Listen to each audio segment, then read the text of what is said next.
بسم اللہ الرحمن الرحیم۔ السلام علیکم ناظرین و سامعین۔ ایک بادشاہ نے کسی بات پر خوش ہو کر ایک شخص کو یہ اختیار دیا کہ وہ سورج غروب ہونے تک جتنی زمین کا دائرہ مکمل کر لے گا وہ زمین اس شخص کو دے دی جائے گی۔ اگر وہ دائرہ مکمل نہ کر سکا اور سورج غروب ہو گیا تو اسے کچھ نہیں دیا جائے گا۔ یہ سن کر وہ شخص وہاں سے چل پڑا۔ چلتے چلتے ظہر ہو گئی تو اسے خیال آیا کہ اب واپسی کا چکر شروع کر دینا چاہیے، مگر پھر لالچ نے غلبہ پا لیا اور سوچا کہ تھوڑا سا اور آگے سے چکر کاٹ لوں۔ پھر واپسی کا خیال آیا تو سامنے کے خوبصورت پہاڑ کو دیکھ کر اس نے سوچا اس کو بھی اپنی جاگیر میں شامل کر لینا چاہیے۔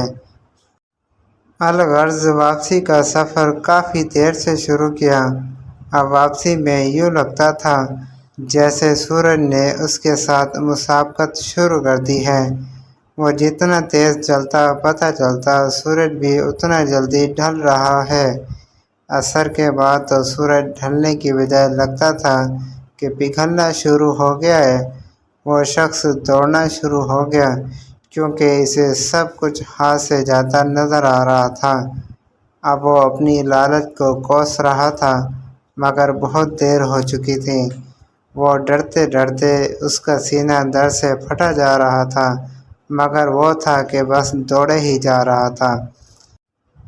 آخر سورج غروب ہوا تو وہ شخص اس طرح گرا کہ اس کا سر اس کے سٹارٹنگ پوائنٹ کو چھو رہا تھا اور پاؤں واپسی کے دائرے کو مکمل کر رہے تھے۔ یوں اس کی لاش نے دائرہ مکمل کر دیا۔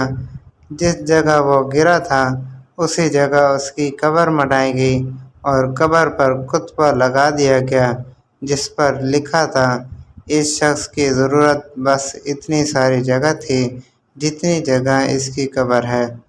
اللہ پاک نے بھی اسی طرح اشارہ کیا ہے والعصر ان الانسان لفی خسر۔